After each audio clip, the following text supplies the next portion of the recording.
Hello दोस्तों, स्वागत है आप सभी का आपके अपने यूट्यूब चैनल विश्वगुरु एकेडमी पर। तो दोस्तों, आज की इस वीडियो में हम लोग चैप्टर 11 जंतुओं और पादपों में परिवहन इसे डिस्कस करेंगे आज की इस वीडियो में।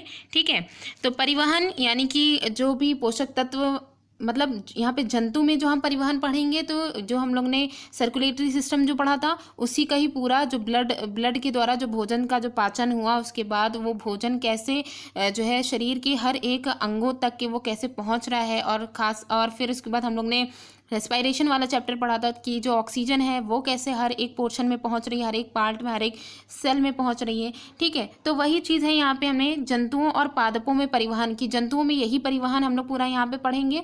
ठीक है, और जो है पादपों में भी ये परिवहन जो है वो कैसे हो रहा है, ये सर्कुलेशन कैसे हो रहा है, इसे हम डिस्कस करेंगे। तो आइए फिर आज की वीडियो स्टार्ट करते हैं इसी के साथ। तो देखिए, इसमें यहाँ से स्टार्ट करते हैं। इस चैप्टर में क्या दिया गया है, आप जानते हैं कि सभी जीवों को जीवित रहने के लिए भोजन, जल और ऑक्सीजन की आवश्यकता होती है। ठीक है, और उन्हें इन सभी पदार्थों को अपने शरीर के विभिन्न अंगों तक पहुंचाना होता है।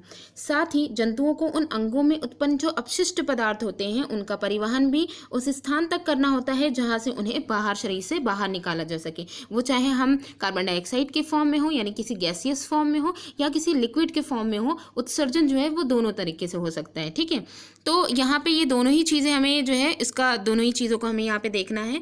तो यहाँ पे एक क्वेश्चन है कि क्या आप जानते हैं कि यह सब कैसे संभव होता है, ये सारी चीज़ें कि जो सर्कुलेशन किया जा रहा है, जो भोज्य पदार्थ हम लोग ने ग्रहण किए, ठीक है, उनका शरीर के हर एक अंगों तक के जो है उनका सर्कुलेशन हो रहा है, संचरण हो रहा है। ठीक है, और फिर उसके बाद जो है वेस्ट प्रोडक्ट हैं, वो चाहे गैस के फॉर्म में हो चाहे लिक्विड के फॉर्म में हो, उनका शरीर से बाहर निकलना, ये भी जो है परिसंचरण। तो ये है कि ये जो सर्कुलेशन है, परिवहन है, ये कैसे संभव है। तो क्या आपको हृदय और रक्त वाहिनियाँ दिखाई दे रही हैं? हृदय और रक्त वाहिनियाँ, तो यहाँ पे हार्ट और जो वेसल्स हैं उनकी बात की जा रही है। हृदय और रक्त वाहिनियाँ यानी हार्ट और जो वेसल्स हैं वो संयुक्त रूप से हमारे शरीर का परिसंचरण तंत्र बनाती हैं। यानी हम कह सकते हैं कि जो परिसंचरण तंत्र होता है, सर्कुलेटरी सिस्टम, ये कौन मिलकर के बनाती हैं? हार्ट और वेसल्स, रक्त वाहिनियाँ, जिनमें से रक्त जो ब्लड होता है वो होकर के पूरे शरीर में हर एक पोर्शन तक के पहुंचता है। इस अध्याय में हम पादप और जंतुओं में पदार्थों के परिवहन के बारे में अध्ययन करेंगे, यानी कि पादपों में भी परिवहन कैसे होता है उसे भी देखेंगे, जंतुओं में कैसे होता है उसे भी देखेंगे। तो देखिए, हमारी जो पहली जो हेडिंग है वो है परिसंचरण तंत्र, सर्कुलेटरी सिस्टम, जिसमें हम सबसे पहला जो टॉपिक पढ़ेंगे वो हम पढ़ेंगे रक्त या ब्लड। जैसे जब आपके शरीर का कोई भाग कट जाता है तो क्या होता है, रक्त या रुधिर यानी कि जो ब्लड है वो बाहर बाहर बहने लगता है। लेकिन रक्त है क्या? तो मतलब यहाँ पे आंसर भी हमें मिल गया। और फिर उसके बाद जो है यहाँ पे एक और क्वेश्चन भी उठ गया कि क्वेश्चन यहाँ पे है कि शरीर का कोई भी भाग अगर कट जाता है, ठीक है, तो क्या होता है, तो उससे जो है जो बाहर बहने लगता है वो रक्त या रुधिर बाहर बहने लगता है, ब्लड बहने लगता है। लेकिन ये रक्त है क्या, यहाँ पे भी एक क्वेश्चन है। तो रक्त वह तरल पदार्थ या द्रव है जो रक्त वाहिनियों में प्रवाहित होता है। मतलब कि यहाँ पे जो ब्लड है वो पदार्थ होता है जो कि जो है जितनी भी वेसल्स होती हैं उनमें ये बहता है, उनमें ये प्रवाहित होता है। यह पाचित भोजन को क्षुद्रांत यानी कि जो स्मॉल इंटेस्टाइन होती है, तो स्मॉल इंटेस्टाइन से, छोटी आंत से शरीर के अन्य भागों तक ले जाता है। तो हम लोगों ने पाचन तंत्र जो हम लोग ने पढ़ा था, डाइजेस्टिव सिस्टम, उसमें हमने ये देखा था कि लास्ट जो एब्जॉर्प्शन यानी कि लास्ट जब कंप्लीट भोजन का डाइजेशन हो जा रहा था तो उसके बाद जो कंप्लीट उसका जो एब्जॉर्प्शन की जो प्रक्रिया हो रही थी वो छोटी आंत में आकर के हो रही थी। उसके बाद जो भी भोजन हमने खाया, जो भी पोषक तत्व हैं वो बॉडी के हर एक पार्ट में छोटी आंत से होकर के पहुंचेंगे। ठीक है, तो यहाँ पे वही कहा गया है कि शरीर के अन्य भागों तक के ले जाना। फेफड़ों से ऑक्सीजन को भी रक्त ही शरीर के कोशिकाओं तक ले जाता है। जब अभी हमने ये भी डिस्कस किया कि जो ऑक्सीजन है, ठीक है, वो भी ब्लड के थ्रू ही जो बॉडी के हर एक पोर्शन, हर एक सेल तक के पहुंचती है। रक्त शरीर में अपशिष्ट पदार्थों को बाहर निकालने के लिए उनका परिवहन भी करता है। अब ये जो ब्लड होता है उसके थ्रू जितने भी जो है हानिकारक पदार्थ जो हमारे शरीर के लिए जो है हानिकारक होते हैं वो भी शरीर से बाहर निकलते हैं, वो लिक्विड के फॉर्म में हो या गैस के फॉर्म में हो। गैस में जैसे कार्बन डाइऑक्साइड गैस। ठीक, रक्त विभिन्न पदार्थों को किस प्रकार ले जाता है। यहाँ पे ये क्वेश्चन पूछा गया है कि जो ब्लड होता है वो ये जो विभिन्न पदार्थ हैं उनको किस प्रकार लेकर के जाता है। रक्त एक तरल से बना है जिसे प्लाज्मा कहते हैं, ठीक है। रक्त जो है वो एक लिक्विड है जिससे हम क्या कहते हैं, प्लाज्मा कहते हैं, जिसमें विभिन्न प्रकार की कोशिकाएं निलंबित होती हैं। मतलब हम ये कह सकते हैं कि ब्लड जो है वो एक कॉम्बिनेशन है, एक कॉम्बिनेशन है किसका, कि एक लिक्विड है, ठीक है। जैसे होता नहीं है कि जैसे एक प्लेट है उसमें पानी भरा हुआ है तो यहाँ पे लिक्विड क्या हो जाएगा, पानी हो जाएगा, ठीक है। अब उस पानी में हम कुछ सेल्स हम डाल दें या कुछ उसमें हम मटेरियल डाल दें, जैसे मान लीजिए हमारे पास रेड बबल्स हैं, ठीक है, जो बबल्स होती हैं छोटी वाली, तो वो हमने रेड बबल्स उसमें उस वाटर की जो प्लेट है उसमें पानी भरा हुआ है उसमें हमने डाल दी। अब वो इतनी ज़्यादा हो गई कि हमें ऐसा लग रहा है कि जैसे जो प्लेट में जो पानी है वो रेड कलर का है, क्योंकि उसमें रेड बबल्स की तादाद बहुत ज़्यादा हो गई। तो उसमें रेड बबल्स के साथ साथ हमने येलो कलर की या ग्रीन कलर की या वाइट कलर की भी कुछ हमने उसमें डाल रखी, लेकिन जिनकी तादाद ज़्यादा है तो उसमें दूर से देखने में वैसे ही लगेगा। तो सिमिलरली ये भी बिल्कुल ऐसा ही है कि जो प्लाज्मा होता है, प्लाज्मा मेन एक जो है सपोर्टिव एक लिक्विड होता है, उसी के अंदर ही सारी जितनी भी सेल्स होती हैं, कोशिकाएं होती हैं, वो उसमें निलंबित रहती हैं, ठीक है। जैसे यहाँ पे ये एक डायग्राम दिखाया गया है, इसमें सर्कुलेटरी सिस्टम का पूरा ये दिखाया गया है कि ये जो है ये हार्ट है, ठीक है। इसका स्ट्रक्चर देखते रहिए। उसके बाद ये शिराएं दी गई हैं, शिराएं जिन्हें हम वेन्स कहते हैं। यहाँ पे कलर भी इसका देखना है, अभी आगे पता चलेगा कि इसका कलर चेंज क्यों। तो जो शिराएं होती हैं उनमें ब्लू कलर दिखाया गया है, ठीक है, ब्लू कलर का। उसके बाद यहाँ पे धमनी है, धमनी आर्टरीज होती हैं, इनमें रेड कलर का ब्लड दिखाया गया है, ठीक है। और फिर उसके बाद लास्ट में ये देख लें कि इनका जो कलर चेंज है वो क्यों है। तो ये परिसंचरण तंत्र पूरा सर्कुलेटरी सिस्टम किस तरीके से पूरी बॉडी में फैला हुआ है, ठीक है, वेसल्स के थ्रू, तो वो यहाँ पे दिखाया गया है। अब जो धमनियों का लाल रंग और शिराओं का जो नीला रंग है वो यहाँ पे दिखाया गया है। ये कारण ये होता है कि जो है अशुद्ध और शुद्ध रक्त जो है वो किस में बह रहा है, उसकी वजह से ही ये जो है लाल और नीला रंग होता है, ठीक है। तो देखिए यहाँ पे पहले का भी एक क्वेश्चन है कि रक्त का रंग लाल क्यों होता है। तो अभी ये पता चलेगा, वो जो धमनी और शिराओं का जो रंग चेंज है वो भी अभी यहाँ पे क्लियर हो जाएगा। तो देखिए यहाँ पे जैसे कि यहाँ पे रक्त में एक प्रकार की कोशिकाएं होती हैं। रक्त जो है उसमें कोशिकाएं कौन कौन सी हैं, पहली है लाल रक्त कोशिकाएं जिन्हें हम आरबीसी कहते हैं, रेड ब्लड कार्पेसल्स। ये होती हैं जिनमें एक लाल वर्णक होता है। ये जो आरबीसी होती हैं इनमें लाल वर्णक होता है, जिसकी वजह से इनका रंग जो होता है वो लाल होता है। वो लाल वर्णक जो है वो हीमोग्लोबिन है, ठीक है। हीमोग्लोबिन क्या करता है, उसका एक तो पहला तो काम इसका ये हो जाएगा कि इसमें जो है कलर देने का काम हो जाएगा, क्योंकि इसमें जो आयरन पाया जाता है, ठीक है, हीम होता है, आयरन Fe ये इसमें मौजूद होता है। इसके साथ ही साथ ऑक्सीजन को ये अपने साथ संयुक्त करके शरीर के सभी अंग, तो दूसरा एक वर्क जो है इसमें हीमोग्लोबिन का ये भी हो जाता है कि इसमें जो है ऑक्सीजन को बाउंड करने का इसमें जो है कैपेसिटी होती है, ठीक है। तो ये ऑक्सीजन को संयुक्त करके शरीर के विभिन्न अंगों तक और जो है अंततः जितनी भी सेल्स हैं सब तक ये जो है ऑक्सीजन को पहुंचाने का काम करती है। कौन, हीमोग्लोबिन। तो पहला तो इनका काम हो गया रक्त को लाल करने का, दूसरा जो है ऑक्सीजन को विभिन्न भागों तक पहुंचाने का इसका काम हो जाएगा। इसके अलावा है हीमोग्लोबिन की कमी होने पर शरीर की सभी कोशिकाओं को कुशलतापूर्वक ऑक्सीजन प्रदान करना कठिन हो जाता है। मतलब हम ये कह सकते हैं कि हीमोग्लोबिन की अगर कमी होती है तो इसकी वजह से क्या हो जाता है कि ऑक्सीजन का परिवहन रुक जाता है, ठीक है, ऑक्सीजन के परिवहन में कमी आ जाती है। हीमोग्लोबिन की उपस्थिति के कारण ही रक्त का जो रंग होता है वो लाल होता है, वो भी हमने डिस्कस किया। अब है रक्त में अन्य प्रकार की कोशिकाएं भी होती है। तो हम लोग ने पहली कोशिका जो आरबीसी थी उसका तो हमने डिस्कस कर लिया। अब जो अन्य प्रकार की कोशिकाएं वो कौन कौन सी हैं, जैसे कि श्वेत रक्त कोशिकाएं, WBC, वाइट ब्लड कार्पेसल्स, ठीक है। ये जो कोशिकाएं होती हैं वो उन रोगाणु जो होते हैं, यानी कि जो बैक्टीरिया, हार्मफुल बैक्टीरिया या वायरसेस जो आते हैं उनको ये नष्ट करने का काम करती हैं। तो एक तरीके से कह दें कि ये जो WBC होती है वो हमारे बॉडी का जो इम्यून सिस्टम होता है, इसको जो प्रतिरक्षा तंत्र होता है इसको मजबूत करने का काम WBC करती हैं।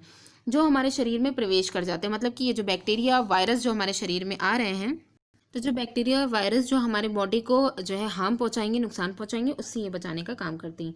अब यहाँ पे है बूझो खेलते समय गिर गया और उसके घुटने में चोट लग गई, कटे हुए स्थान से रक्त बहने लगा। कुछ समय बाद उसने देखा कि रक्त का बहना अपने आप रुक गया और कटने के स्थान पर गहरे लाल रंग का एक थक्का जम गया। यह देखकर बूझो कुछ परेशान हो गया। मतलब यहाँ पे अभी हमने 2 सेल्स तो पढ़ ली, अब जो तीसरी हमारी जो सेल है उसका यहाँ पे डिस्कशन होगा, जिसके बूझो ने भी उसको जो है बताने की कोशिश की है, जो इसके साथ घटना घटित हुई है वो ऐसा क्यों हुआ है। तो जो रक्त का थक्का बन जाना उसमें एक अन्य प्रकार की कोशिकाओं की उपस्थिति के कारण होता है, यानी कि जो ब्लड होता है इसमें एक और अन्य प्रकार की जो सेल्स होती हैं उनके कारण ये ब्लड का जो थक्का जमता है वो होता है, जिन्हें हम पट्टिकाणु या फिर उन्हें प्लेटलेट्स कहते हैं। तो कह सकते हैं कि प्लाज्मा एक प्लेटफॉर्म है जिसमें 3 तरीके की सेल्स पाई जाती हैं और कई जो है organic materials, organic inorganic materials भी होते हैं, लेकिन मेजॉरिटी में जो 3 तरीके की जो सेल्स होती हैं उनमें आरबीसी होती है, डब्ल्यूबीसी होती है और जो है प्लेटलेट्स होती हैं। ठीक है, आरबीसी हमने देखा रेड ब्लड सेल्स जो होती हैं, और जो डब्ल्यूबीसी उनको भी हमने डिस्कस किया, और यहाँ पे प्लेटलेट्स का जो वर्क था वो भी हमने देख लिया। तो ये 3 तरीके की सेल्स हो गई। अब आगे आती हैं रक्त वाहिनियाँ। तो इसमें जो रक्त वाहिनियाँ हैं, ब्लड वेसल्स, इनके बारे में डिस्कस करते हैं। शरीर में विभिन्न प्रकार की रक्त वाहिनियाँ होती हैं जो रक्त को शरीर में एक स्थान से दूसरे स्थान तक ले जाती हैं। आप जानते हैं कि अंतःशोषण, जब हम लोग जो है मतलब कि अंतःशोषण करते हैं, जो गैस होती है, इनहेलेशन जब हम करते हैं गैस को हम अंदर करते हैं, ठीक है, बॉडी के अंदर लेकर के जाते हैं जब हम सांस लेते हैं, तो उस समय हम ऑक्सीजन की ताज़ा आपूर्ति, यानी कि जो ऑक्सीजन, फ्रेश ऑक्सीजन जो है उसे हम लेते हैं, और फेफड़ों यानी कि जो हमारे लंग्स हैं जिनको हम फुफ्फुस भी कहते हैं उनको वो भर देती हैं। रक्त इस ऑक्सीजन का परिवहन शरीर के अन्य भागों में करता है, क्योंकि हमें पता है कि हार्ट में ऑलरेडी जो है लंग्स, हर एक पार्ट में, हार्ट के थ्रू लंग्स में भी जो है बॉडी के हर एक पार्ट में ब्लड का सर्कुलेशन होता रहता है, और ये जो ब्लड होता है वो जब लंग्स से होकर के गुजरता है तो वहीं पर ही उसका प्योरिफिकेशन होता है, कार्बन डाइऑक्साइड वहाँ से निकल जाती है ब्लड में से और ऑक्सीजन उसमें मिल जाती है। ठीक है, तो इस प्रकार जब वो जो ब्लड वो बॉडी के वहाँ लंग से होते हुए जिस भी पार्ट में पहुंचेगा वहाँ पे वो ऑक्सीजन को रिलीज करता चला जाएगा। तो ये हो गया परिवहन, ऑक्सीजन का परिवहन कैसे हुआ। अब आगे देख लेते हैं कि इसका जो है और जो वर्ग हैं उनको भी हम देख लेते हैं, और क्रियाकलाप के थ्रू भी हम कुछ चीज़ें देखते हैं। ठीक है, तो हम लोग ने यहाँ पे ये देखा था ब्लड वेसल्स के बारे में कि कौन कौन सी इसमें ब्लड वेसल्स आएंगी कि जिनमें से ब्लड जो है वो होकर के बहता है। तो हमने सेल्स के बारे में पहले डिस्कस किया, अब ब्लड वेसल्स के बारे में। साथ ही जो रक्त कोशिकाओं से कार्बन डाइऑक्साइड सहित अन्य अपशिष्ट पदार्थों को ले लेता है, तो ये भी हमने अभी डिस्कस कर लिया। इस रक्त को वापस हृदय में लाया जाता है, फिर जब ये फ्रेश हो जाता है हृदय से होकर के लंग्स में जाता है, वापस ही हृदय में आता है। यानी हम ये कह सकते हैं कि हृदय के 2 पोर्शन ले लें। हृदय के मोस्टली जो मनुष्य होते हैं उनमें 4 चैम्बर होते हैं, तो इनमें आधा आधा अगर पोर्शन ले लें तो आधे में 2 चैम्बर में जो है इनप्योर ब्लड होता है और 2 चैम्बर में फ्रेश ब्लड होता है, प्योर ब्लड होता है। ठीक है, तो वापस ये हृदय में चला जाता है और जहाँ से यह फेफड़ों में जाता है, मतलब इस तरीके से इसका रेगुलेशन होता रहता है। फेफड़ों से जो है हृदय में जाता है, फिर हृदय में जब फ्रेश होकर के हृदय में जब जाता है तो ये फिर पूरी बॉडी में चला जाता है। फेफड़ों से कार्बन डाइऑक्साइड बाहर निकाल दी जाती है, जैसा कि आपने अध्याय 10 में पढ़ा है। तो ये चीज़ हम लोग डिस्कस कर चुके हैं। अब आगे देखते हैं ब्लड वेसल्स के बारे में। इस प्रकार शरीर में 2 प्रकार की रक्तवाहिनियां पाई जाती हैं, धमनी और शिरा, आर्टरीज और वेन। तो आर्टरी का जो है रंग है वो भी यहाँ पे अभी डिस्कस हो जाएगा। धमनियाँ यानी कि जो आर्टरीज होती हैं वो हृदय से ऑक्सीजन समृद्ध, धमनियों में जो है प्योर जो ब्लड होता है वो धमनियों में बहता है। ठीक है, आर्टरीज में प्योर ब्लड बहता है। तो इसमें क्या होता है, हृदय से जो ऑक्सीजन समृद्ध रक्त को शरीर के सभी भागों तक ले जाती है। ऐसा ब्लड जिसमें ऑक्सीजन की मात्रा सबसे ज़्यादा होती है वो ब्लड ये बॉडी के हर एक पार्ट में लेकर के जाती हैं। तो इसी वजह से चूंकि रक्त प्रवाह तेजी से, ये लाइन जो है ये बहुत इंपॉर्टेंट है, धमनियों के बारे में ही काफ़ी क्वेश्चन इसमें से उठते हैं। तो ये जो लाइन है इसको अच्छे से समझिएगा। चूँकि रक्त प्रवाह तेजी से और अधिक दाब पर होता है। अब धमनियों से जो ब्लड का जो फ्लो होता है वो बहुत ही बहुत ही ज़्यादा प्रेशर से होता है, फोर्स से होता है। इसी वजह से जो धमनियाँ होती हैं उनकी भित्ति यानी इनकी जो दीवार होती है वो मोटी और प्रत्यास्थ होती हैं। ठीक है, प्रत्यास्थ होती है यानी कि अगर फोर्स पड़ा वो फैल गई फिर वापस से वो अपनी जगह पे आ जाएंगे, इलास्टिसिटी उसमें होती है। तो ये जो इनकी क्वालिटी धमनियों की दी गई है बहुत इंपॉर्टेंट है, काफ़ी इसमें से क्वेश्चन बहुत अच्छा उठता है। आइए अब हम धमनियों में जो रक्त का प्रवाह है उसके अनुभव करने के लिए क्रियाकलाप भी कर लें। तो हम ये कह सकते हैं कि जो धमनियाँ हैं, ठीक है, उनका जो कलर था, रेड कलर जो आ रहा था वो प्योर ब्लड की वजह से ही था। ठीक है, प्योर ब्लड होने की वजह से, यानी कोई गंदगी उसमें नहीं है, इस वजह से उसको रेड कलर का दिखाया गया है। अब क्रियाकलाप के द्वारा कि जो ये हो रहा था, ब्लड का फ्लो कैसे हो रहा था, उसको हम क्रियाकलाप के द्वारा भी देख सकते हैं। हमें क्या करना है, हमें अपने दाहिने हाथ, सीधे हाथ जो है उसकी मध्य और तर्जनी उंगली को अपनी बाएं, मतलब मेनली हमें क्या करना है, बायां हाथ लेना है। सीधे हाथ की जो हमारी तर्जनी उंगली होगी यानी कि बीच वाली जो उंगली होगी, ठीक है, उसको हमें क्या करना है, बाएं हाथ की जो कलाई है उसके भीतरी भाग पर उसको रखना है। क्या आपको कोई स्पंदन या गति, धक धक जैसी जो गति है, क्या वो महसूस हो रही है, किसी भी तरीके का कोई जो है पल्स मूवमेंट कुछ ऐसा जो है महसूस हो रहा है? तो यहाँ स्पंदन क्यों होता है, ये जो स्पंदन हो रहा है, जो ये पल्सेस जो मतलब कि हो रही हैं, ठीक है, धक धक की जो आवाज़ आ रही है वो क्यों हो रही है। तो आइए देखते हैं कैसे। तो यहाँ पे जो नाड़ी स्पंदन दिया गया है, थ्रॉबिंग मूवमेंट, ठीक है, इसे देख लेते हैं। ये जो स्पंदन है वो नाड़ी स्पंदन या फिर इसे हम नब्स कहते हैं, ठीक है, नब्स कहलाता है। कह सकते हैं कि एक पल्स चेक करना हम यहीं से ही कर सकते हैं। और यह धमनियों में प्रवाहित हो रहे रक्त के कारण होता है। ये जो नब्स जो हमें पता चल रही है ना, ये जो है स्पंदन पता चल रहा है, मूवमेंट पल्सेस जो पता चल रही हैं, वो किस वजह से पता चल रही हैं? धमनियों में जब रक्त का प्रवाह होता है तो उसकी वजह से, कि हर ये जो ब्लड का जो फ्लो होता है ना, ये मिनटों का काम होता है, मिनटों या सेकेंडों में ये काम होता है। तो इस वजह से जो है ये पल्सेस का मूवमेंट, जितनी बार जो है हमारा हार्ट बीट होगा उतनी बार यहाँ पे पल्सेस का मूवमेंट भी पता चलेगा। तो देखिए 1 मिनट में कितनी बार स्पंदन हो रहा है, ये जो पल्सेस हो रही हैं, ठीक है, या फिर जो थ्रॉम्बिक मूवमेंट हो रहा है ये कितनी बार हो रहा है, इसे देखते हैं। तो इस तरीके से हमें चेक करना है, लेफ्ट हैंड में ही मेनली हमको चेक करना है, ठीक है। लेफ्ट हैंड में कलाई में नाड़ी स्पंद को अनुभव करना है, ठीक है। लेफ्ट हैंड में काफ़ी अच्छे से, क्योंकि जो हम लोग का जो हार्ट होता है उसका मेजॉरिटी में जो पार्ट होता है वो लेफ्ट साइड में होता है, इसलिए इसका थोड़ा कायदे से और क्लियर चीज़ें हमें पता चल सकती हैं लेफ्ट साइड में। तो आगे देखते हैं, जैसे कि यहाँ पे है कि आपने कितनी नाड़ी स्पंद, मतलब जब हम ऐसे जिस तरीके से अभी पिक्चर में दिखाया गया था इस तरीके से रख करके हम अपने जो है जो पल्सेस हैं उनको हम चेक कर सकते हैं। तो यहाँ पे क्वेश्चन पूछा गया कितनी नाड़ी स्पंदन गिने, यानी कि जो पल्स है वो उनको कितनी बार जो है पल्सेस का जो धक धक वाला जो मूवमेंट हुआ है वो कितनी बार हुआ है, तो उसको गिनना है। तो प्रति मिनट में स्पंदों की जो संख्या है वो स्पंदन दर कहलाती है। मतलब हम यहाँ पे ये कह सकते हैं कि जो स्पंदन दर है वो क्या होती है, हर मिनट में जो है पल्सेस का जो मूवमेंट हो रहा है यही उनकी जो है स्पंदन दर कहलाएगी। विश्राम की अवस्था में किसी स्वस्थ, ये लाइन बहुत ही ज़्यादा इंपॉर्टेंट है, इसे ध्यान से देखिएगा कि जब इंसान आराम यानी विश्राम की अवस्था में होता है तो किसी स्वस्थ वयस्क व्यक्ति की जो स्पंदन दर होती है वो सामान्यतः कितनी होती है, 72 से 80 स्पंदन प्रति मिनट होती है। कब होती है? विश्राम की अवस्था में। आपने और अपने शरीर में अन्य ऐसे भागों का पता लगाइए जहां आप नाड़ी स्पंदन को अनुभव कर सकते हैं। तो एक जगह तो हमने देख लिया जहां से हमें क्लियर इसकी जानकारी मिल सकती है, और भी ऐसे कुछ पार्ट हैं जहां से हम इसका जो है मूवमेंट पता कर सकते हैं। अपनी और अपने सहपाठियों की प्रति मिनट नाड़ी स्पंदन ज्ञात जो दर है उसको ज्ञात कीजिए और उसे यहाँ पे एक सारणी बनाइए नाड़ी स्पंदन दर की, ठीक है। तो यहाँ पे जो है हमें मेनली जो है पल्सेस हैं उनका, जिनकी हम चेक करेंगे उनका यहाँ पे नाम लिखेंगे और पहले कॉलम में, ठीक है, सबका नाम लिखेंगे और यहाँ पे उनकी जो है पल्सेस की जो प्रति मिनट उनकी जो दर होगी, रेट होगी, उसको यहाँ पे लिखते जाएंगे, क्योंकि पल्सेस की रेट सबकी एक जैसी नहीं होगी। और ऊपर जो दिया गया था उसकी जो वैल्यू दी गई थी, कितनी दी गई थी, 72 से 80 दी गई थी प्रति मिनट, ठीक है। तो ये जो दी गई थी ये एक वयस्क और स्वस्थ मनुष्य की दी गई थी, तो हर किसी की इक्वल जो है एग्जैक्ट नहीं होती है, ठीक है।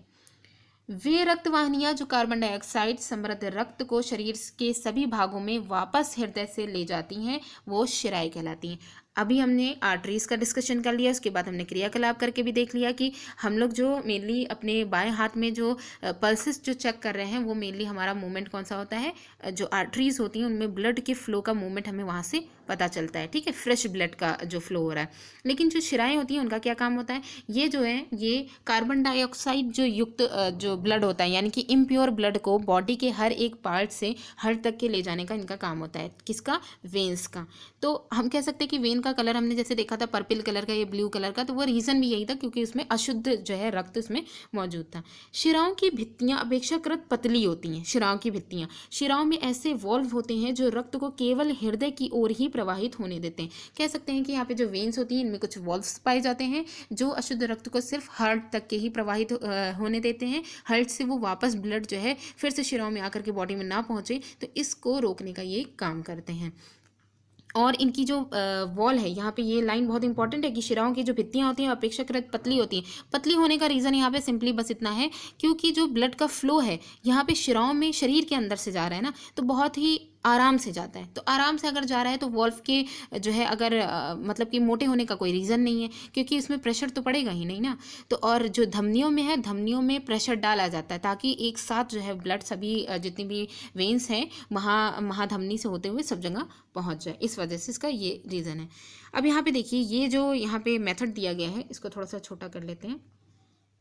देखिए ये जो दिया गया है इसमें क्या है, ये परिसंचरण तंत्र का व्यवस्था चित्र दिया गया। ये पूरी हम कह सकते हैं कि जिस तरीके से पूरा सर्कुलेटरी सिस्टम होता है उसमें कैसे अरेंजमेंट होता है वो यहाँ पे दिया गया है। तो इसे एक बार देख लेते हैं। और वैसे भी मनुष्य में जो सर्कुलेशन होता है, कह सकते हैं कि जो सर्कुलेटरी सिस्टम होता है वो जो है मतलब कि डबल जो है इसका होता है। तो इसको हम एक बार डिस्कस करेंगे कि डबल कैसे होता है, मतलब कि जो है दो क्रियात्मक एक तरीके से कह सकते हैं। तो देखिए इसमें कैसे है, यहाँ पे ये लंग्स हैं, ठीक है। सबसे पहले हम लोग यहाँ से स्टार्ट करते हैं बॉडी से, जहाँ पे शिराओं से या हाँ शिराओं से होकर के स्टार्ट करते हैं, ठीक है। हमें क्या करना है, ये हमारी कोशिकाएं हैं, जो कोशिकाएं पूरी बॉडी में मौजूद हैं। कोशिकाओं से ये जो ब्लड का फ्लो है वो इसमें थोड़ा एरो का जो है वो है, तो हम यहाँ कह सकते हैं गलत थोड़ा सा दिया गया। चलिए ठीक है, फिर देखते हैं। हम अपनी तरफ से बताने की कोशिश कर रहे हैं जैसा हमको पता है। देखिए कोशिकाओं से जो रक्त है वो अशुद्ध रक्त होगा, ठीक है, जिसमें कार्बन डाइऑक्साइड की मात्रा ज़्यादा होगी। वो जो शिराएं हैं वो इनको लेकर के जाएंगी। ये जो शिरा है वो इनप्योर ब्लड को लेकर के जाएगी, कहाँ ले जाएगी, हार्ट में लेकर के जाएगी। हार्ट की जो हाफ साइड है उधर इसको डाल देगी। हार्ट की हाफ साइड में ये जो इम्प्योर ब्लड है वो पहुँच जाएगा। फिर उसके बाद ये इम्प्योर ब्लड यहाँ हार्ट से होता हुआ लंग्स की तरफ भेजा जाएगा, लंग्स की तरफ जाएगा। अब चूंकि जो है इम्प्योर ब्लड यहाँ से लेकर के गई हैं, ठीक है, शिराएं जो है वो इम्प्योर ब्लड लेकर के जा रही हैं और वो हार्ट तक के लेकर के गई हैं। हार्ट से जो यहाँ तक लेकर के जाती हैं वो पल्मोनरी आर्टरी होती हैं, ठीक है। यहाँ पे जो आर्टरी पाई जाती हैं, यहाँ पे आर्टरी होती है पल्मोनरी आर्टरी। जनरली हम लोग ने ये देखा था कि जो आर्टरीज होती हैं उनमें प्योर ब्लड होता है और जो वेन्स होती हैं उनमें इम्प्योर ब्लड होता है। लेकिन यहाँ पे जो पल्मोनरी आर्टरी होती है जस्ट उल्टी होती है, इसमें इम्प्योर ब्लड होता है। ये जो है लंग्स तक के ले जाने का काम करती है। फिर लंग्स से कार्बन डाइऑक्साइड गैस निकल जाती है और ऑक्सीजन जो होती है वो उसमें मिल जाती है। तो ब्लड यहाँ पे प्योर हो गया। अब ब्लड जो यहाँ से यहाँ पे आएगा वो जो है हमारी जो पल्मोनरी, अब यहाँ पे फ्रेश ब्लड हो गया, ठीक है। फ्रेश ब्लड को वापस से हार्ट के एक जो अदर साइड है वहाँ पे लेकर के आएंगे। तो कौन लेकर के आएंगी, यहाँ पे पल्मोनरी जो वेन्स होती हैं वो लेकर के आएंगी, ठीक है। तो पल्मोनरी वेन्स जो होती हैं, जनरली हम लोग ने ये देखा है कि वेन्स में इनप्योर ब्लड होता है, लेकिन पल्मोनरी वेन्स जो होती हैं इनमें प्योर ब्लड होता है। वो लंग्स से यहाँ पे लेंगे, ये इनका जो है थोड़ा सा उल्टा है, ठीक है। अब प्योर ब्लड हार्ट के दूसरे साइड में पहुँच गया, यहाँ से इसको धमनियों के थ्रू यहाँ पे पंप कर दिया जाएगा, पूरी बॉडी में पंप कर दिया जाएगा। तो ये पूरा जो है सर्कुलेशन जो सिस्टम है उसके पूरी व्यवस्था थी, जैसी जो एग्जैक्ट हमने अभी तक के पढ़ी है, ठीक है, वो यहाँ पे हमने बताई।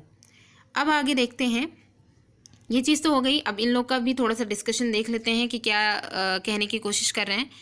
आगे देखिए क्या है कि चित्र में तो हमने देखा, ठीक है। इसके अलावा जो क्या आपको धमनियाँ अन्य छोटी छोटी वाहिनियों में विभाजित होती दिखाई देती हैं? मतलब यहाँ पे और देखने की, यहाँ पे दिखाने की कोशिश की है कि ये जो धमनियाँ हैं ये अन्य छोटी छोटी और वाहिनियाँ जो होती हैं और जो वेसल्स होती हैं इनमें ये और विभाजित हो जाती हैं, ठीक है। और ऊतकों में पहुँच करके, क्योंकि धमनियाँ जो होती हैं वो थोड़ा मोटा पाइप होता है और फिर जितने भी टिश्यूज़ होते हैं वहाँ तक पहुँचने के लिए और महीन पाइप होगा, तो इनका और डिवीज़न हो जाता है। तो ये ऊतकों में पहुँच करके ये जो वाहिनियाँ होती हैं, ठीक है, वेसल्स जो होती हैं वो ऊतकों में पहुंच करके पुनः अत्यधिक पतली नलिकाओं में विभाजित हो जाती हैं और जिन्हें हम क्या कहते हैं, केशिकाएं कहते हैं। कह सकते हैं कि ये जो धमनियां हैं ये जब टिश्यूज़ में पहुंचती हैं तो वहां तक पहुंचाने के लिए ब्लड ये और महीन जो है, महीन जो नलिकाएं होती हैं, वेसल्स जो होती हैं इनमें विभक्त हो जाती हैं और ये जो महीन नलिकाएं हैं इन्हें हम केशिकाएं या कैपिलरीज बोलते हैं, ठीक है।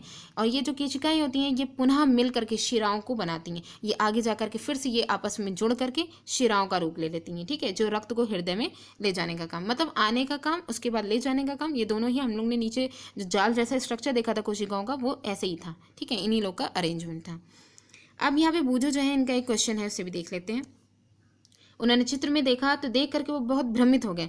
मैंने पढ़ा था कि धमनी सदैव ऑक्सीजन समृद्ध रक्त ले जाती है। अभी जैसे हम लोग ने जो क्वेश्चन पूछा था, मतलब कि थोड़ा सा एक डिस्कशन किया था पल्मोनरी आर्टरी और पल्मोनरी वेन्स के बारे में, वो यहाँ पे कि धमनी सदैव ऑक्सीजन समृद्ध रक्त लेकर के जाती है, हमेशा प्योर ब्लड लेकर के जाती है। पहेली ने समझाया कि जो फुफ्फुस धमनी होती है, ठीक है, जिसे हम लोग ने देखा, वो हृदय से रक्त को ले जाती है। हृदय से जो रक्त होता है इम्प्योर ब्लड, उसे लंग्स तक के ले जाने का काम कौन करती है, फुफ्फुस धमनी करती है, ठीक है, पल्मोनरी आर्टरी।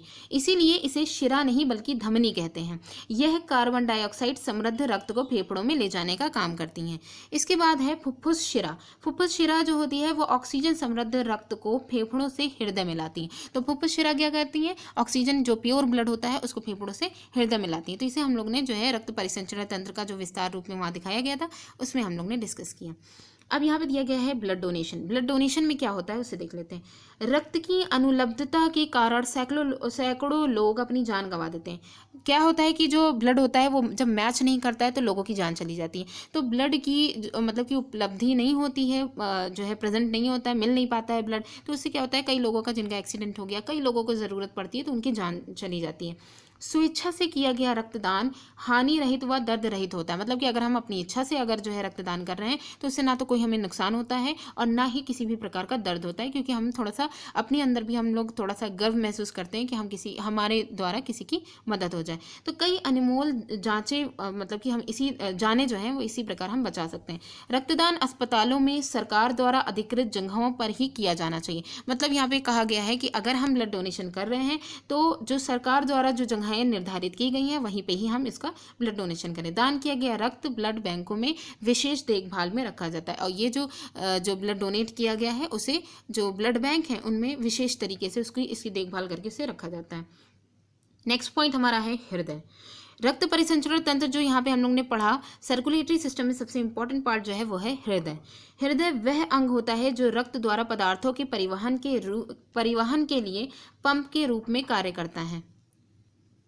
तो यहाँ पे हमने ये देखा कि जो हृदय यानी हार्ट है वो रक्त का परिवहन भी कर रहा है, सर्कुलेशन भी कर रहा है और साथ ही साथ उसको पंप करने का भी काम कर रहा है। और यह जो है ये निरंतर धड़कता रहता है। हार्ट जो है वो निरंतर धड़कता रहता है। ठीक है, ये इसकी हार्ट बीटिंग जो होती है वो लगातार होती रहती है। आगे हम देखें कि यहाँ पे दिया गया है एक चीज़, थोड़ा सा छोटा कर लेते हैं। हाँ देखिए, एक ऐसे पंप की कल्पना कीजिए जो वर्षों तक बिना रुके कार्य करता रहता है। यह बिल्कुल असंभव प्रतीत होता है। मतलब यहाँ पे एक पंप की एक जो है एक मोटर की यहाँ पे बात की जा रही है जो कि ऐसा मतलब कि ऐसा पंपिंग का काम हो रहा है जो वर्ष भर बगैर रुके, मतलब 1 मिनट भी वो नहीं रुकता होगा। और वो किस तरीके का कौन सा ऐसा पंप है जो लगातार वो वर्क करता रहता है। तो ये बिल्कुल असंभव है अगर इस तरीके का कोई पंप हो सकता है। फिर भी हमारा जो हृदय है वो जीवन पर्यंत बिना रुके रक्त को पंप करने का कार्य करता रहता है। मतलब हम ये कह सकते हैं कि हमारा जो हार्ट है वो पंप करना, हार्ट बीट करना तभी बंद करेगा जब इंसान की मृत्यु हो जाएगी, किसी भी मनुष्य की मृत्यु हो जाएगी तभी। यानी कि कहने का मतलब है ये जीवन पर्यंत जो है ये हार्ट बीट करता रहता है। आइए अब हम हृदय के बारे में कुछ और जानकारी प्राप्त करते हैं। तो पहली चीज़ तो ये हो गई, जीवन पर्यंत जो है हार्ट बीट करता रहता है, पंप करता रहता है। अब देखते हैं हार्ट जो होता है वो वक्ष गुहा में स्थित होता है।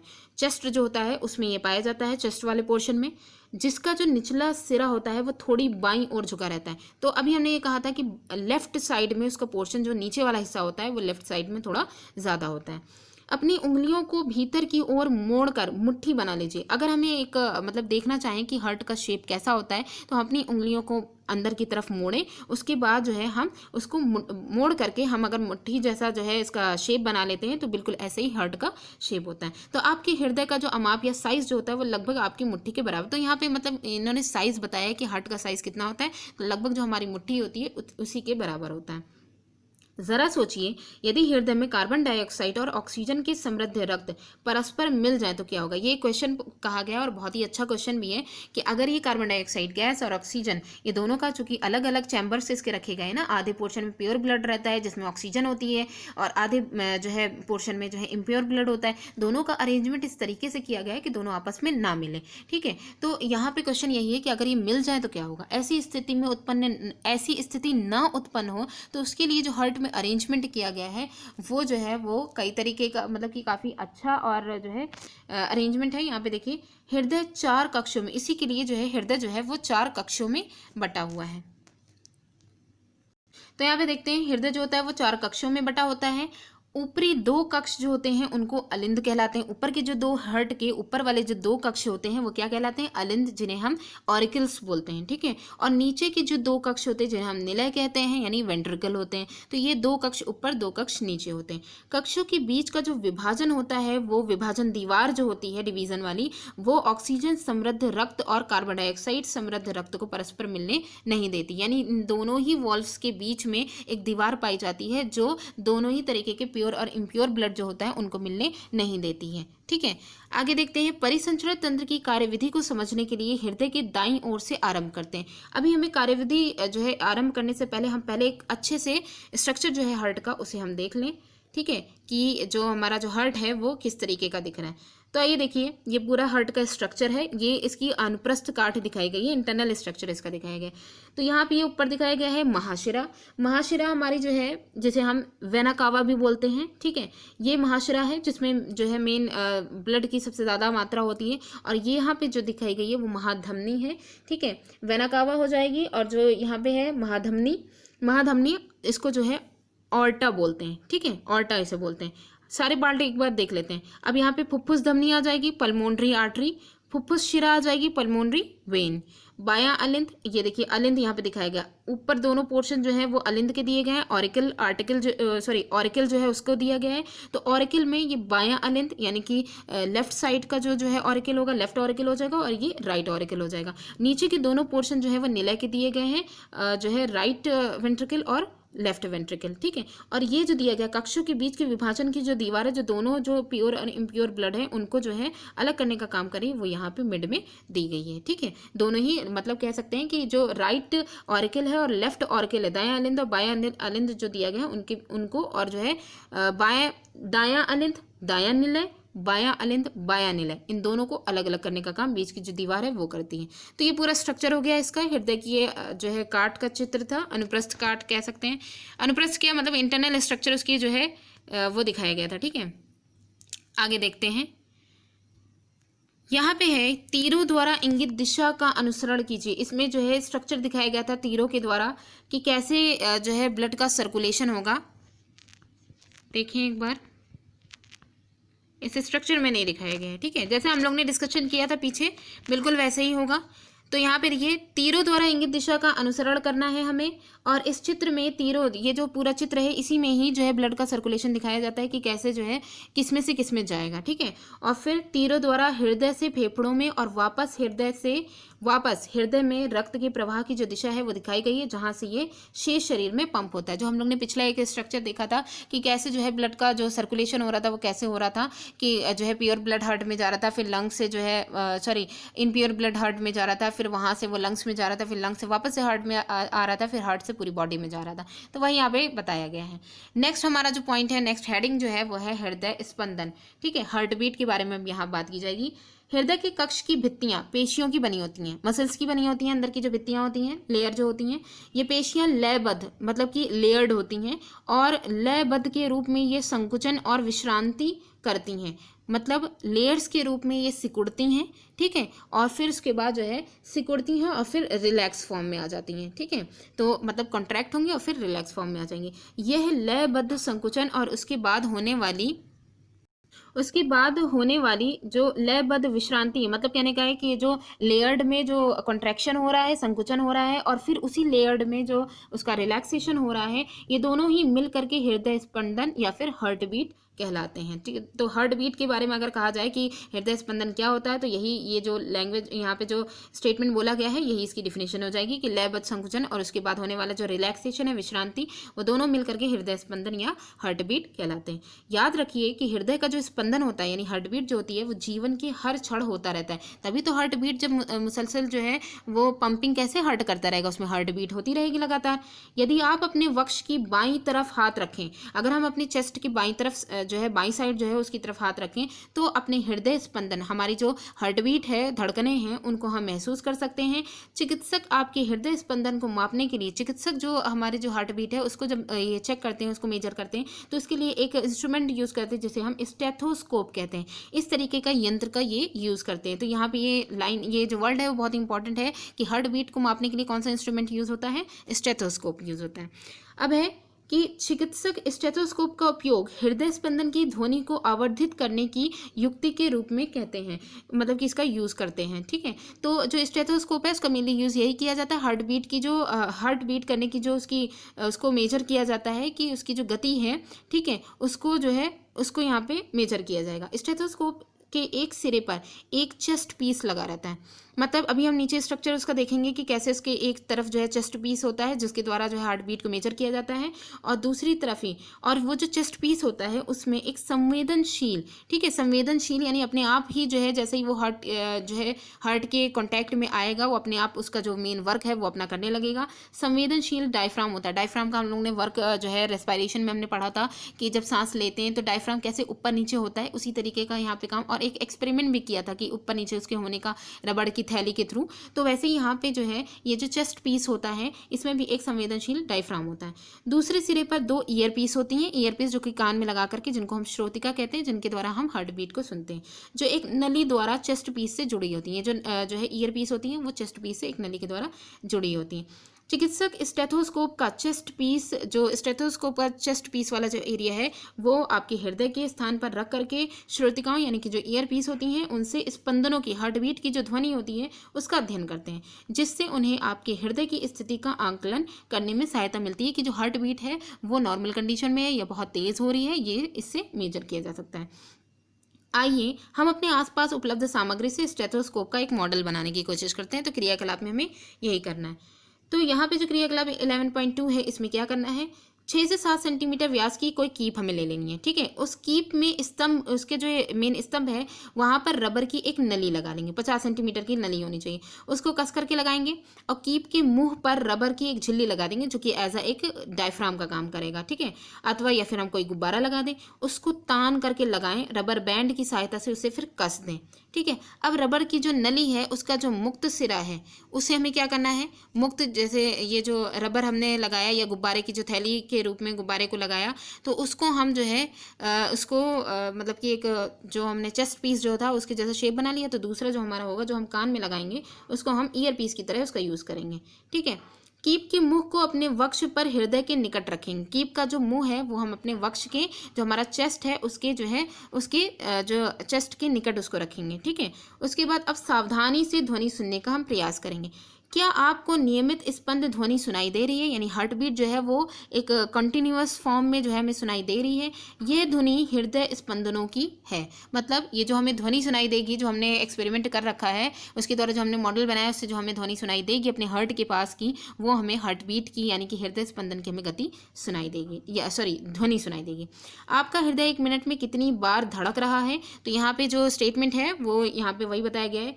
4 से 5 मिनट तक दौड़ने के बाद, ये क्वेश्चन है यहाँ पे, इसके थ्रू हम बता सकते हैं कि अगर 4 से 5 मिनट तक हम दौड़ रहे हैं, उसके तुरंत बाद अगर हम दौड़ने के बाद पुनः हृदय स्पंदन के अगर दर को हम ज्ञात करने की कोशिश करें, यानी हार्ट बीट को अगर हम ज्ञात करने की कोशिश करें, तो अपने प्रेक्षणों की हम तुलना कर सकते हैं कि नॉर्मल कंडीशन में जो है हमारी हार्ट बीट की क्या कंडीशन है, और फिर उसके बाद अगर हम दौड़ रहे हैं तब हमारी हार्ट बीट कैसी है। तो जनरली हम लोग जानते हैं कि जब हम दौड़ेंगे तो हार्ट बीट जो है वो ऑलरेडी तेज़ हो जाएगी। ठीक है, यहाँ पे देखिए जो हमने बना रखा था, जो मॉडल बनाया था वो कुछ इस तरीके से था कि जैसे ये पूरा एक कीप लिया गया था, उसके ऊपर जो है बलून लगाया गया था या कोई रबर की झिल्ली लगा दी गई थी, उसके साथ उस कीप के एंड सिरे पर हमने एक पाइप लगा रखा था जिसको हम कान में लगाएंगे, उससे सुनेंगे हार्ट बीट को।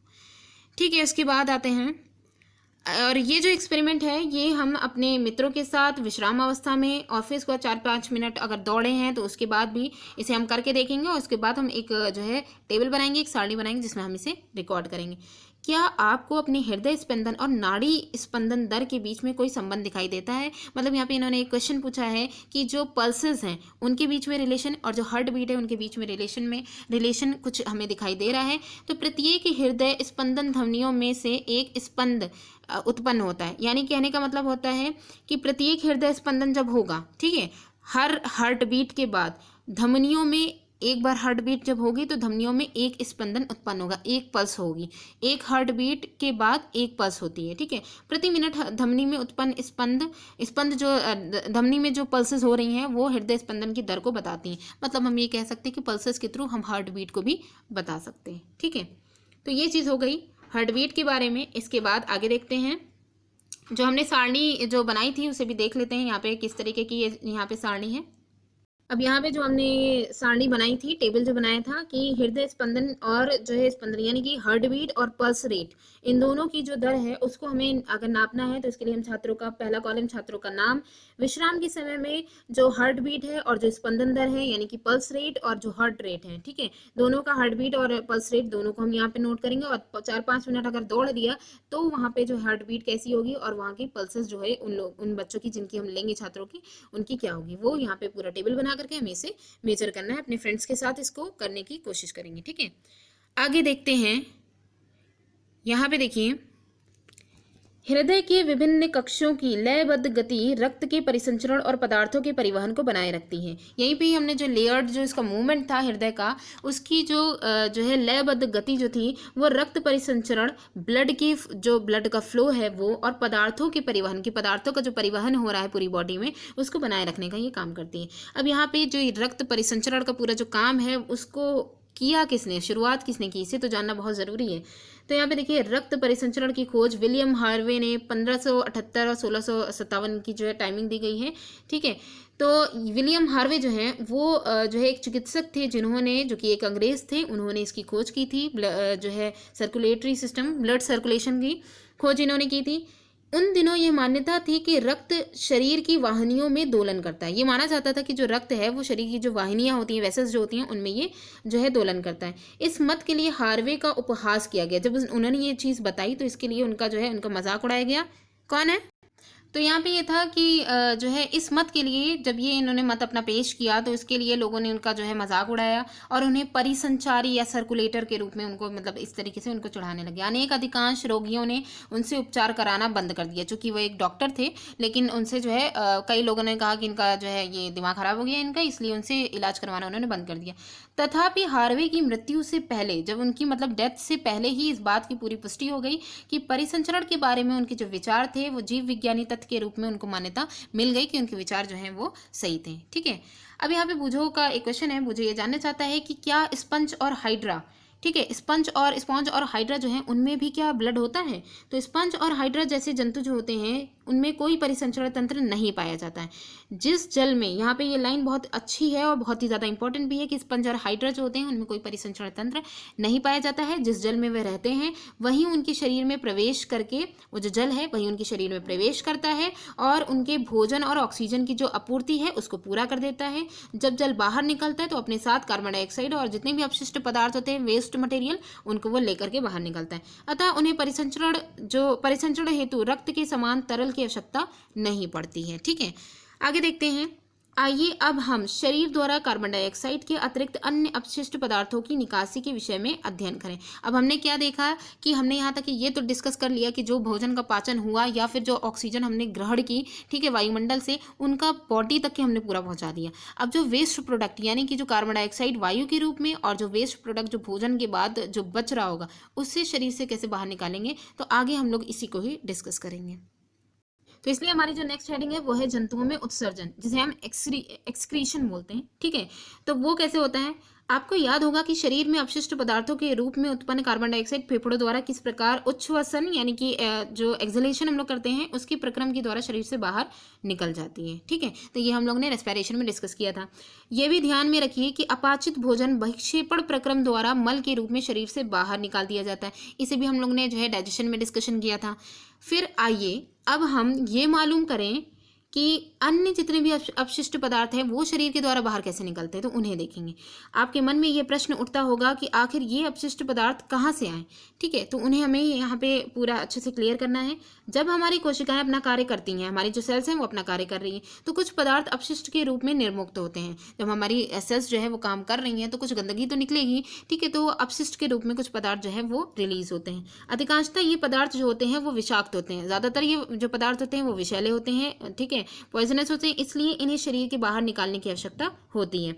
जैसे कि सजीवों द्वारा कोशिकाओं में निर्मित होने वाले जो अपशिष्ट, अगर हम उत्सर्जन की डेफिनेशन देखें तो ये लाइन बहुत ही इंपॉर्टेंट है कि सजीवों द्वारा, ठीक है, कोशिकाओं में निर्मित होने वाले जितने भी अपशिष्ट पदार्थ हैं उनको शरीर से बाहर निकालने के प्रक्रम को हम उत्सर्जन कहते हैं, और उत्सर्जन में भाग लेने वाले सभी अंग मिलकर उत्सर्जन तंत्र बनाते हैं। तो कह सकते हैं कि जो एक्सक्रीटरी सिस्टम है वो एक्सक्रीटरी सिस्टम या एक्सक्रीशन क्या होगा, अपशिष्ट पदार्थों का शरीर से बाहर निकालना एक्सक्रीशन यानी उत्सर्जन कहलाता है। और इसमें जितने भी पोर्शन, जितने भी भाग सम्मिलित होंगे वो सब मिलकर के उत्सर्जन तंत्र का निर्माण करेंगे।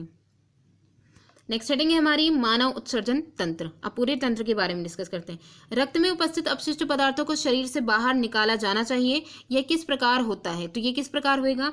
इसके लिए रक्त को छानने की व्यवस्था, क्योंकि छन्नी के द्वारा ही हम किसी भी गंदगी को बाहर निकाल सकते हैं, तो इसी को ही हम उत्सर्जन तंत्र में देखेंगे।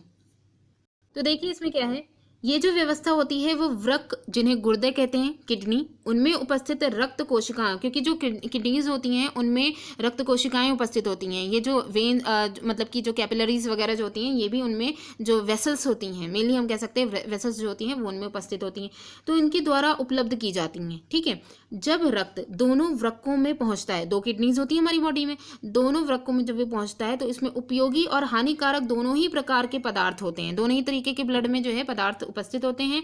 उपयोगी पदार्थों को रक्त में पुनः अवशोषित कर लिया जाता है, उसमें ऐसा सिस्टम होता है, और जल में घुले हुए जो अपशिष्ट पदार्थ होते हैं, जो वेस्ट प्रोडक्ट होते हैं जल में घुले हुए, उन्हें मूत्र के रूप में, यूरिन के रूप में, ठीक है, पृथक कर लिया जाता है, उन्हें हटा दिया जाता है। अब जो वृक्क यानी किडनीज होती हैं उनसे अब किडनी में मान लीजिए ब्लड छन गया, ठीक है, और जो यूरिन है, यूरिन का फॉर्मेशन हो गया। यूरिन का फॉर्मेशन होने के बाद वो किडनी से जो यूरिन है वो कहाँ जाएगा, मूत्र वाहिनियों से होकर के जाएगा। ठीक है, तो यूरिन जो मूत्र वाहिनी है जिन्हें हम यूरेटर बोलते हैं, यूरेटर से होता हुआ मूत्र किस में जाएगा, मूत्राशय में जाएगा। यूरिन जो होगा वो मूत्राशय, जिसे हम यूरिनरी ब्लैडर बोलते हैं, तो यूरिनरी ब्लैडर में जाएगा, और फिर यहाँ पे जो मूत्र वाहिनियाँ होती हैं यानी कि यूरेटर जो होता है वो नली के आकार की होती है, और मूत्राशय में मूत्र जो है यानी कि जो यूरिन है वो यूरिनरी ब्लैडर में जाकर के संचित हो जाता है, इकट्ठा हो जाता है, और वहाँ से जो है ये यूरिनरी ब्लैडर है उसमें एक पेशीय नली जुड़ी होती है जिसे हम मूत्र मार्ग बोलते हैं, जिसे हम यूरेथ्रा बोलते हैं। ठीक है, और मूत्र मार्ग के थ्रू फिर जो है ये यूरिनरी जो ओपनिंग होती है जहाँ से ये रिलीज होता है वहाँ से ये निकल जाता है। इसी स्ट्रक्चर के थ्रू भी एक अच्छे से देख लेते हैं। देखिए यहाँ पे ये वृक्क दिखाया गया है, दो किडनीज होती हैं हमारी बॉडी में। ठीक है, उसके बाद है नेक्स्ट, ये यहाँ पे मूत्र वाहिनियाँ दी गई हैं, जिसे हम लोग ने क्या बोला था, मूत्र वाहिनियों को हम लोग ने यूरेटर बोला था। तो जो है यूरिन होगा वो जो है छन करके किस में आएगा, किडनीज से छन करके, किडनियों से छनेगा। ठीक है, और जो अच्छा जो मतलब कि हेल्दी जो, तो ब्लड यहाँ पे किडनी से छन करके कहाँ जाएगा, यूरेटर यानी मूत्रवाहिनी में जाएगा। फिर मूत्रवाहिनी से होकर के कहाँ इकट्ठा होगा, मूत्राशय जिसे हम यूरिनरी ब्लैडर बोलते हैं वहाँ इकट्ठा होगा। फिर यहाँ पे एक नली लगी रहती है जिसे हम मूत्र मार्ग बोलते हैं, यानी इसे यूरेथ्रा बोलते हैं, ये जो होती है यूरेथ्रा, तो यहाँ पे जाएगा। उसके बाद मूत्र रंध्र जिसे हम जो है यूरिनरी ओपनिंग बोलते हैं, यहाँ से ये बॉडी से बाहर रिलीज हो जाएगा। ये पूरा सिस्टम ही हमारा क्या कहलाता है, उत्सर्जन तंत्र या फिर एक्सक्रीटरी सिस्टम कहलाता है। तो ये वाले पैराग्राफ में वही बात कही गई है जो हमने डायग्राम के थ्रू बताया कि दूसरा सिरा जो खुला है, जो खुला वाला पोर्शन है वही मूत्र रंध्र यानी कि यूरिनरी ओपनिंग जो है वो कहलाएगी, जिससे जो यूरिन होता है वो शरीर से बाहर निकाल दिया जाता है, और किडनी, वृक्क, मूत्रवाहिनियाँ, यूरेटर, मूत्राशय, यूरिनरी ब्लैडर और मूत्र मार्ग जिसे हम जो है यूरेथ्रा बोलते हैं, सम्मिलित रूप से पूरा उत्सर्जन तंत्र बनाते हैं। कोई वयस्क, ये लाइन बहुत इंपॉर्टेंट है कि कोई हेल्दी व्यक्ति जो होता है, वयस्क व्यक्ति सामान्यतः 24 घंटे में 1 से यानी 1 से 1.8 लीटर मूत्र करता है, मतलब कि इतना जो है विसर्जन जो होगा, ठीक है, तो इतना जो है यूरिन ये रिलीज करेगा और इसकी बॉडी में इतना यूरिन मतलब कि उसका निर्माण होगा। ठीक है, अब यहाँ पे जो यूरिन के बारे में कहा गया है कि 95% इसमें जल होता है, 2.5% इसमें यूरिया होता है। ठीक है, 2.5% इसमें अन्य जितने भी अपशिष्ट पदार्थ होते हैं वो गैसियस फॉर्म में हो, जो कि घुले लिक्विड फॉर्म में होंगे। ठीक है, वो सारे होते हैं। तो इस तरीके से ये इनका कॉम्पोजिशन भी दे दिया गया है। ये हम सभी का अनुभव है कि गर्मियों में हमें पसीना, स्वेद आता है। यहाँ पे नेक्स्ट पॉइंट भी एक दिया गया है कि गर्मियों में जो हमें स्वेटिंग होती है, पसीना जो आता है, उसमें भी कुछ अपशिष्ट पदार्थ निकल रहे होंगे। तो स्वेद में जल और लवण होते हैं। स्वेद जो होता है उसमें जल और लवण होते हैं। बूझों ने देखा कि गर्मियों के दिनों में प्रायः पसीने के कारण कपड़ों में सफ़ेद धब्बे दिखाई देते हैं, विशेषकर उन स्थानों में जहाँ अधिक पसीना आता है। ये धब्बे पसीनों में उपस्थित लवणों के कारण होते हैं और अक्सर करके ये स्मेल के रूप में जब ज़्यादा समय तक के रहता है तो ये एक फॉल स्मेल यानी कि एक बदबू के रूप में भी कन्वर्ट हो जाते हैं।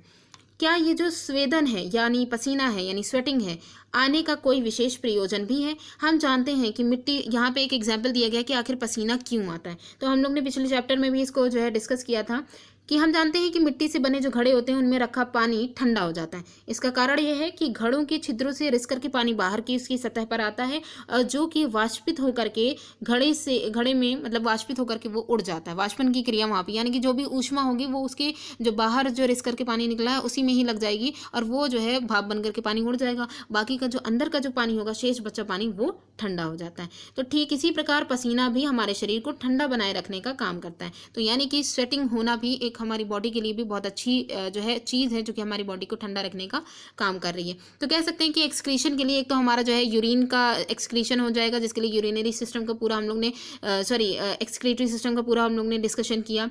इसके अलावा अपशिष्ट पदार्थ जो बॉडी से हमारे बाहर निकलते हैं वो स्वेटिंग यानी पसीने के रूप में भी निकलते हैं। और एक और एग्जांपल है जैसे कि जो आंसू निकलता है, ठीक है, टीयर्स जो होते हैं इनके थ्रू भी जो कुछ अपशिष्ट पदार्थ होते हैं वो शरीर से बाहर निकलते हैं। ठीक है, अब यहाँ पे कुछ नोट में भी देख लेते हैं क्या है। कभी कभी किसी व्यक्ति के वृक्क काम करना बंद कर देते हैं, किडनीज जो होती हैं वो काम करना बंद कर देती हैं। ऐसा किसी संक्रमण या फिर चोट के कारण होता है, जैसे चोट लग गई या फिर कोई डिजीज वगैरह हो गई। वृक्क के अक्रिय हो जाने की स्थिति में रक्त में अपशिष्ट पदार्थों की मात्रा बढ़ जाती है। अब जाहिर सी बात है, एक छन्नी है, एक फिल्टर है जो कि खराब हो गया है, ठीक है, जब वो खराब हो गया है तो जो ब्लड का फिल्ट्रेशन हो रहा था वो तो होएगा ही नहीं। तो वो अगर नहीं होगा तो ऐसी स्थिति में अधिक दिनों तक जीवित रहने की संभावना कम हो जाती है, क्योंकि ब्लड तो ऑलरेडी गंदा ही पूरी बॉडी में जा रहा है। तथापि यदि कृत्रिम वृक्क द्वारा रक्त को नियमित रूप से छान करके उससे अपशिष्ट पदार्थों को हटा दिया जाता है, ठीक है, तो मतलब कि अब जाहिर सी बात है, किसी मनुष्य को अगर बचाना है तो एक कृत्रिम यानी कि अलग से सिस्टम रखना पड़ेगा ब्लड को छानने का, तो उसके द्वारा जो है अपशिष्ट पदार्थ होते हैं उनको बॉडी से हटा दिया जाता है। तो उसके जीवन काल में वृद्धि, ये जो है मतलब कि जीवन की जो वृद्धि होती है वो बढ़ जाएगी। इस प्रकार जो रक्त का जो छानना होता है उसी को हम डायलिसिस कहते हैं, जिसे अपोहन कहते हैं। ठीक है, डायलिसिस के द्वारा जो है रक्त को छाना जाता है। पहले यहाँ पे ये जानना चाहते हैं कि क्या अन्य जंतु भी मूत्र करते हैं, मतलब उनमें भी जो है यूरिन का सिक्रीशन होता है। तो आइए देखते हैं। जंतुओं के शरीर से अपशिष्ट रसायनों का निष्कासन की जो विधि है वो जल की उपलब्धता पर निर्भर करती है, क्योंकि हमने देखा था कि जो भी सिक्रीशन हो रहा था, एक्सक्रीशन खास करके जो हो रहा था वो सारा का सारा लिक्विड फॉर्म में ही हो रहा था। तो लिक्विड फॉर्म में तभी हो सकता है किसी भी पदार्थ का सिक्रीशन जब उसमें जल उपस्थित होगा। मछली जैसे जलीय जंतु कोशिका के अपशिष्ट उत्पादों को अमोनिया के रूप में उत्सर्जित करते हैं, जो सीधे जल में घुल जाती हैं। अब मछलियां जो होती हैं वो भी अपशिष्ट पदार्थ को निकालती हैं, वो किस फॉर्म में निकालती हैं?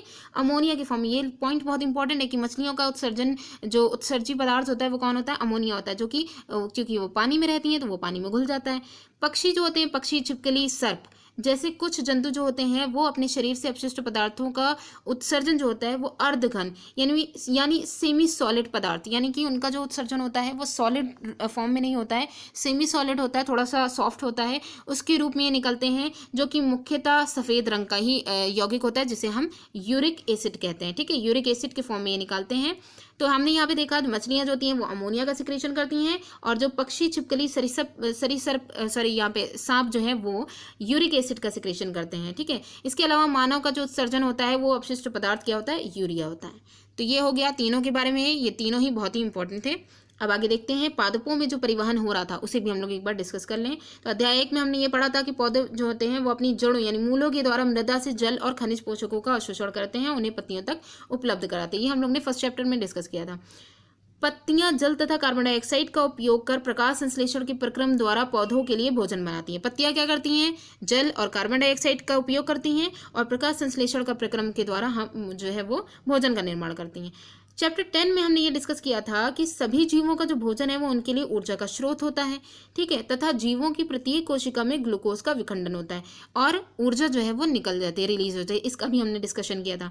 कोशिकाएं इस ऊर्जा का उपयोग जीवन की मूल जितनी मतलब कि जो डेली रूटीन में जो भी क्रियाविधियाँ होती हैं, क्रियाविधियाँ जो होती हैं उनमें ये जो ऊर्जा है उसका सेल्स जो होती हैं वो यूज़ कर लेती हैं। अतः ये आवश्यक है कि जीव की प्रत्येक कोशिका को भोजन उपलब्ध कराया जाए। क्या आपने कभी इस प्रश्न पर विचार किया है कि पौधों की जड़ों द्वारा अवशोषित जल तथा पोषक तत्व जो हैं वो पत्तियों तक किस प्रकार पहुंचाए जाते हैं? तो इसको जो है यही, क्योंकि परिवहन में मेनली हम लोग को यही डिस्कशन करना है कि जो जड़ तक के जो अवशोषित जो पदार्थों का अवशोषण हो रहा है भोजन के रूप में, या फिर पोषक तत्वों का जो अवशोषण हो रहा है वो पत्तियों या पौधों के विभिन्न भागों तक के किसके माध्यम से पहुंच रहा है। तो पौधों के वे भाग जो भोजन नहीं बना सकते हैं, पत्तियों द्वारा निर्मित भोजन किस प्रकार प्राप्त करते हैं? इस क्वेश्चन को हम यहाँ पे क्लियर करेंगे।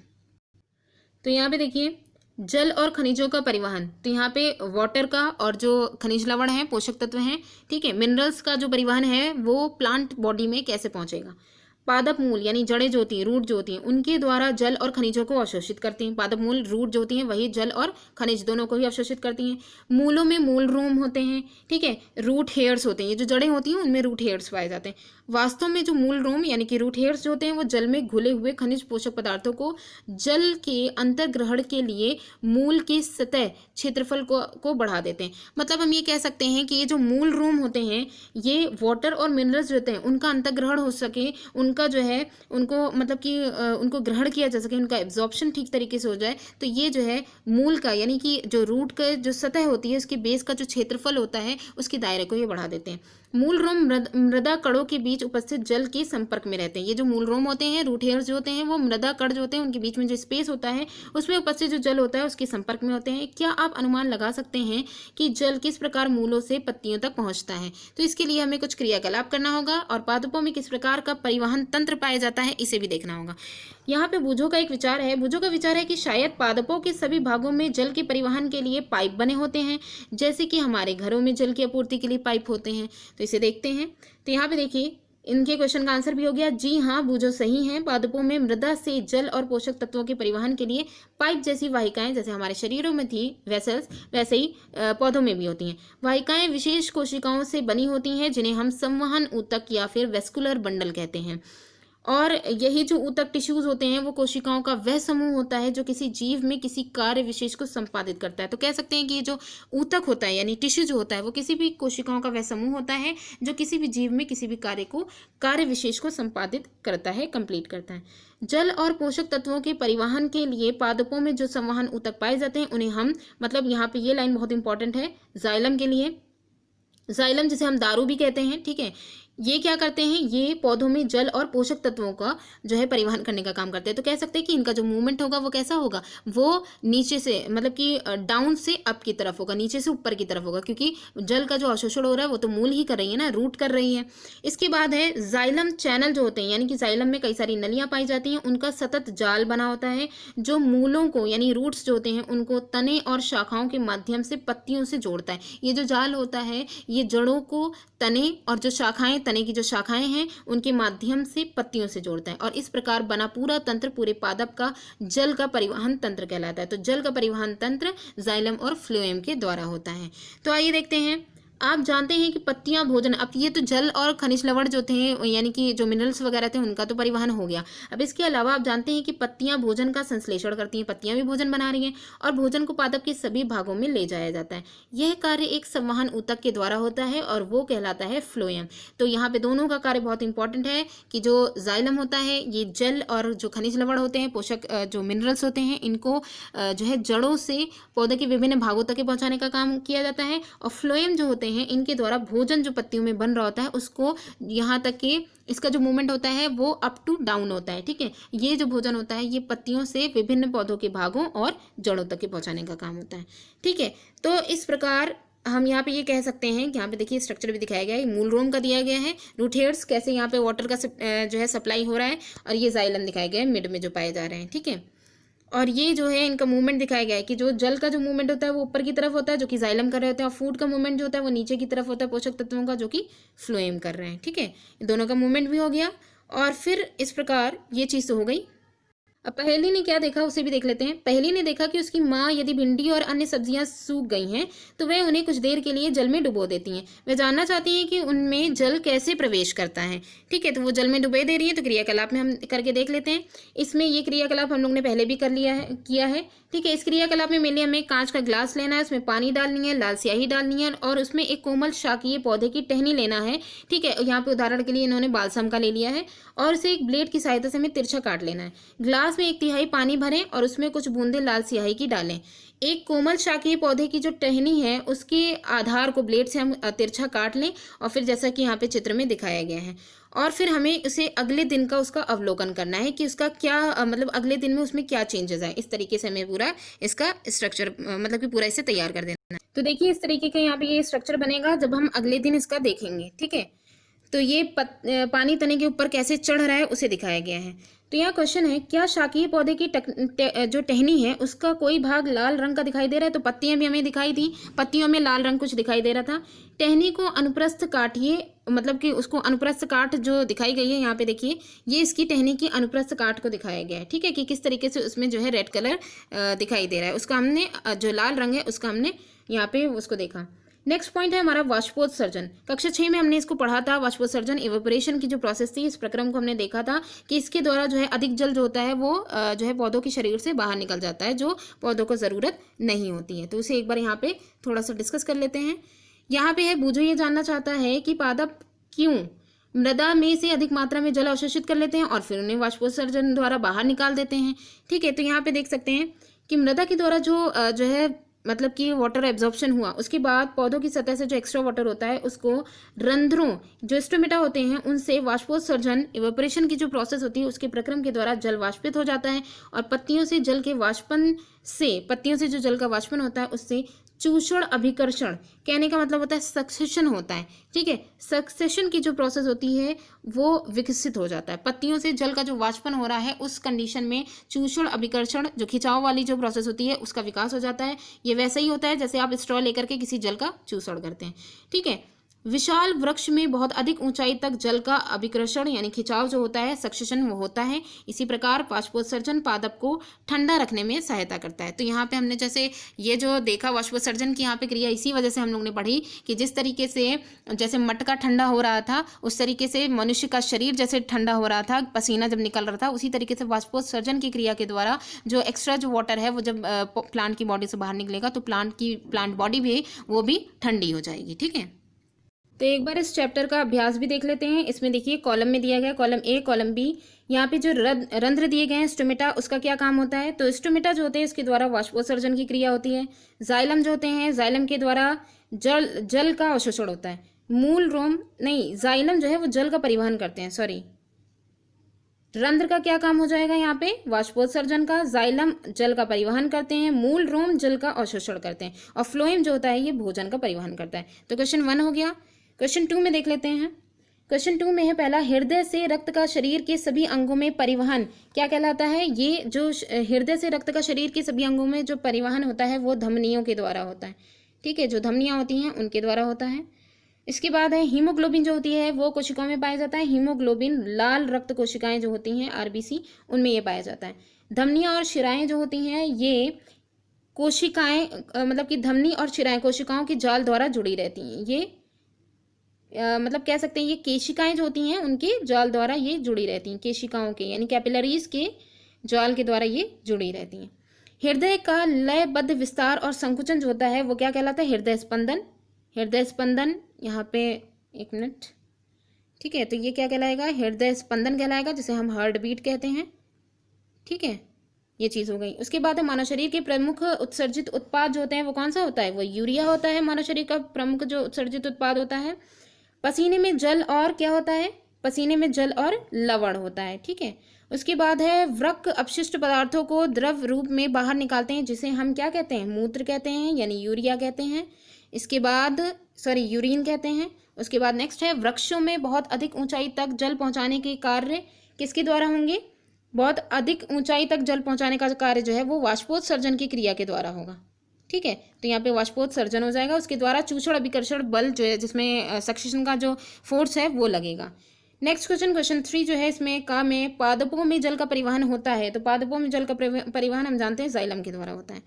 नेक्स्ट क्वेश्चन है मूलों यानी कि जो जड़ हैं उनके द्वारा जल के अवशोषण की दर को अगर बढ़ाया जाए तो वो उसकी किसके लिए जो है बढ़ाया जा सकता है? तो यहाँ ऑप्शन हैं छाया में रखकर, मंद प्रकाश में रख करके, या फिर यहाँ पे है पंखे के नीचे रखकर, या पॉलीथीन की थैली में ढककर। तो अगर जड़ों में जो है मतलब कि इसकी रेट को अगर हमें बढ़ाना है, जड़ों में जल के अवशोषण की दर को अगर हमें बढ़ाना है तो हमें उस प्लांट को पंखे के नीचे रखना होगा, ठीक है। बाकी यहाँ पे जितने भी क्वेश्चंस दिए गए हैं हमने चैप्टर बहुत अच्छे से डिस्कस किया है, तो सारे क्वेश्चन के आंसर उसमें से मिल जाएंगे। एक बार इसको ढूंढने की कोशिश ज़रूर करिएगा। तो आज की वीडियो यहीं पर ही एंड होती है। Thanks for watching.